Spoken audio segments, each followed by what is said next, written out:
Hello there, watching the press preview. A first look at what is on the front pages. Time then to see what's making the headlines with the Chief Executive of Total Politics Group, Mark Wallace, and the new Statesman's policy and politics correspondent, Zoe Grunewald, who are with us from now until midnight. Welcome to both of you. So as ever, to the front pages we start. The Metro has news of NHS waiting lists hitting a record high of 7.7 million. Same story for the Eye. They say the PM has blamed doctor strikes for the government missing their key pledge to cut waiting lists.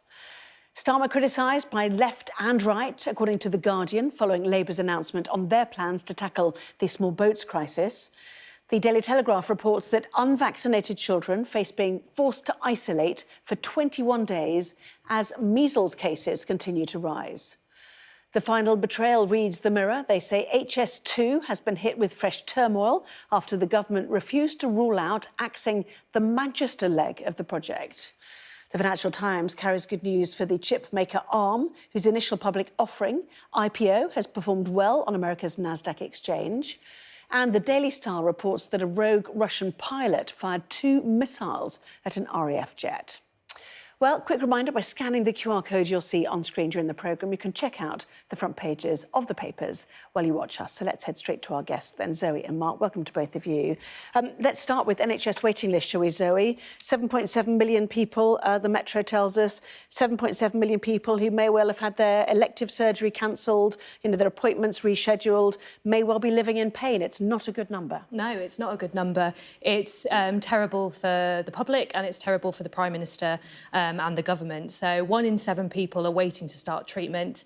It only seems to be going up and up. If we remember the start of the year, Sunak said one of his pledges was to cut NHS waiting lists. Unfortunately, like the rest of his pledges, it doesn't seem to be going to plan. What's really difficult about this politically for Sunak is that when you have 1 in 7 people in your population with a chronic health condition waiting for treatment, in pain, and then everybody else who's related to them who can see them suffering, you don't look too kindly on the NHS, you don't look too kindly on the government, and then people start to wonder whether the government is making things better for them, and after 13 years, if they still want to keep this government in, if it's only going to let public services degrade, get worse. So this is really politically difficult for Sunak, added to the list of pledges that aren't going too well, and he's going to have to answer to the British public about why this is and why he hasn't got a grip on it. Well, some explanations today. For example, strike action. The political argument is in the Eye. Sunak says it's doctors' fault. A suggestion is that there's no way you can get waiting lists down when your medics are off work. Indeed, as you would imagine, this has been poo-pooed by various of the campaign organisations. BMA, for example. And of course, the BMA, the Doctors' Trade Union. But at minimum, it hasn't helped, has it? I mean, the fact is there were, 700,000 cancelled appointments or procedures estimated as a result of the strikes so far. There are more strikes coming down the line. That isn't going to help. Part of the issue here, just as Zoe says, the fact is that obviously these are not just statistics, they're not just political footballs back and forth. These are millions of people who are desperately waiting for their treatment. And yes, a downside of government is you get blamed for everything in every part of the state of the nation. The upside of government is you get to choose your own targets. You set out your own message and then you have the power to implement them or not. And the problem that the Prime Minister now has is that he chose these targets at the start of the year. He presumably chose them on the basis that they were appealing, but he thought they could be hit. Something like this is always going to be important, but it's particularly important because Downing Street chose to make it one of the tests on which they said they should be judged. Well, I think the BMA acknowledged that, this has an impact. The strike days has had an impact, but it's the tip of the iceberg compared to the direction of travel, accusing them of the years of austerity, obviously, and indeed the COVID crisis, where people's operations did get cancelled as hospitals filled up with people who had COVID. The question is now how you end the strikes, I suppose. What is on offer and what now is being demanded and how you close the gap, because nobody's talking to each other. So the BMA were asking for quite a considerable pay rise in the 30%, and there was no movement on that. And they're very, very strident about the fact that doctors haven't had a considerable considerable pay rise for years. We saw nurses come to a pay agreement of, I think it was 6%, if I remember correctly, and doctors are nowhere near that. So the government doesn't have very much room to budge, but also the doctors hold quite a lot of power here. You know, NHS waiting lists are going up. People are very distressed about that, and the BMA aren't moving, and doctors are, I think, reasonably angry about the fact that they haven't seen any reasonable pay rise with inflation over the last few years. As you say, ministers need to get around the table and talk, but eventually, you know, as with the cost of living, there's going to have to be some sort of agreement, and it's which side will budge first. And part of the issue here is that if we simultaneously have the situation that the NHS has more money spent on it than ever before, that it is growing, it continues to grow in its cost, it is generally felt not to have sufficient money, then the idea of a pay settlement and anything like that, where on earth does that come from? Where does it come from? We look around the economy, we look at the cost of living crisis, inflation, economic red flags in various different directions. There's nowhere where that's going to be magically squeezed from. And the cost of borrowing for government now as well. The cost of borrowing for government borrowing is going up which has its own knock-on effect, exactly. So I do, you know, I agree the BMA have a lot of power in this situation, but they also have the difficulty that if they have an unfulfillable demand and they're an irresistible force, well, what happens? And patients end up stuck in the middle. Well, it's not just about pay, though, is it? It is about working conditions. And if you've got the massive backlog after COVID and COVID was bad enough, you know your working conditions are going to be bad, and you've got a retention and recruitment crisis on top. You know, there are incentives for government to pay more and offer more at this point, don't you think, Mark? Well, the message is clearly that, well, if the message is that you pay something up 20-30% more, then this might be resolved. I think the problem is that just isn't going to happen. And the issue is that this does need... You know, I don't think there's a hugely, you know, cynical agenda on behalf of most doctors about this. There have been some somewhat unsavoury comments from some parts of the BMA, I think, in recent months that have come to light, some officials there. But the fact is, if you need a real solution, patients want a real solution, it's not going to come just by saying, yeah, totally fine, tick the box, move on. And obviously, one of his other pledges is bring inflation down, so they're not going to hand out billions and billions and billions in pay. Yeah, and another is stop the boats. But let's talk about Sir Keir Starmer's plans for that, shall we? On front page of The Guardian, which I thought might be more supportive, but says that Starmer's plan has been criticised by both left and right over his plan. So which bits are being picked apart by which side? So it seemed pretty on brand for Starmer now that he's always been picked apart by the left and the right.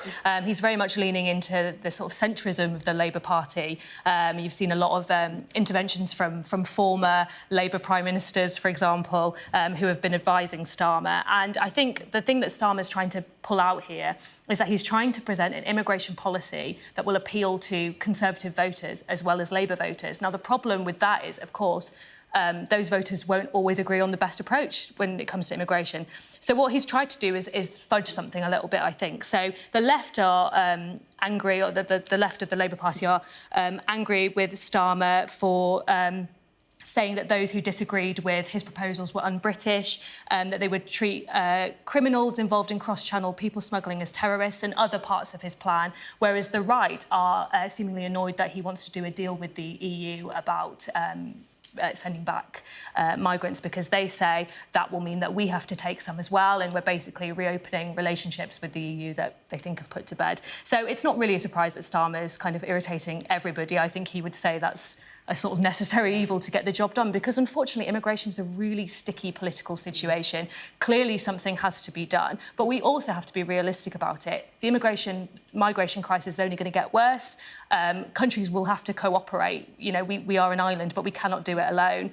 And I think there are quite a lot of sensible proposals in there. One of the things I do think that Starmer should have pulled out is safe and legal routes, because currently there aren't safe and legal routes for a lot of people crossing the Channel, and arguably that would stop the boats if people could cross in a safe and legal way. But that's not very politically appetising, because it sounds like you want to bring more migrants in, which is a very delicate position. Yeah, much easier to say, let's treat people smugglers as terrorists. So two issues for Starmer. One, about both on cooperation with Europe. One on intelligence, not surprising he was at Europol today. Secondly, about returns, you know, getting more returns. The problem is we only have returns agreements with 6 nations now after Brexit.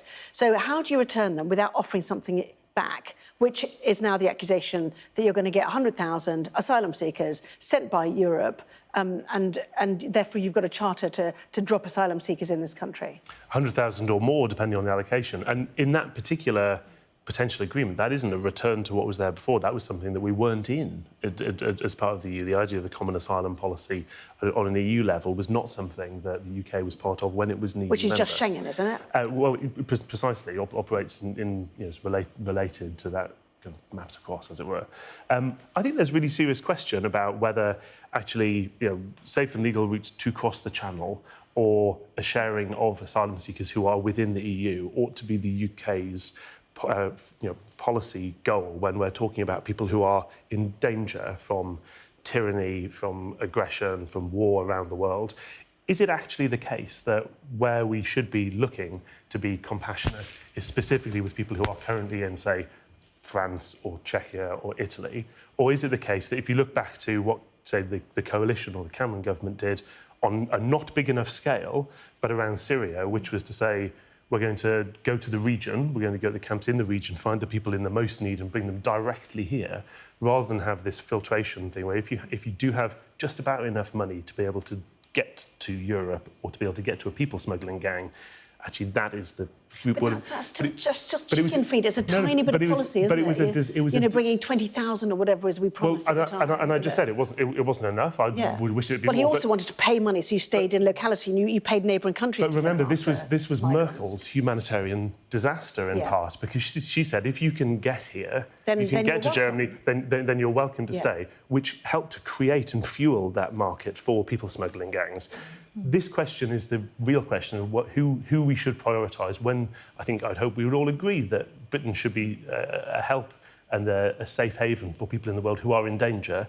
I do not believe there are people in France today who are in danger directly of dictatorship, because France is not a dictatorship. There are people, however, fleeing Syria, that argument doesn't matter, Ukraine, does it? Because they're still trying to come to this country illegally, and we cannot get them back to France. So it doesn't matter why. It doesn't matter that they don't want to stay there for any reason. I mean, the other part of this, of course, is that there's a major issue kicking off about this question of the common policy and sharing allocations within the European Union itself. And we're seeing countries, including Poland, among others, kicking off in a big way about this. That's going to get worse.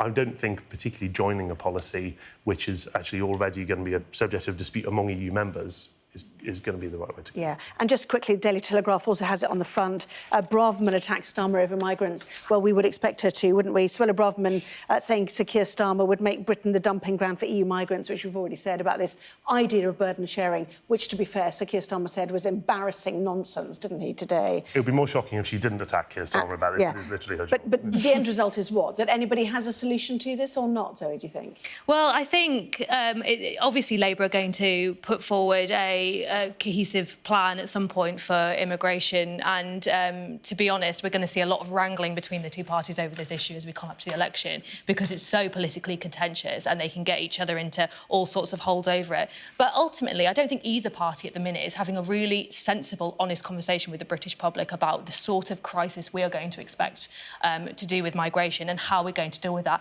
And quite frankly, neither of them want to talk about it, because there's no way we can do it without international cooperation, of which we seem to have dug ourselves into a hole in over the last 6 years and gone to be an island again.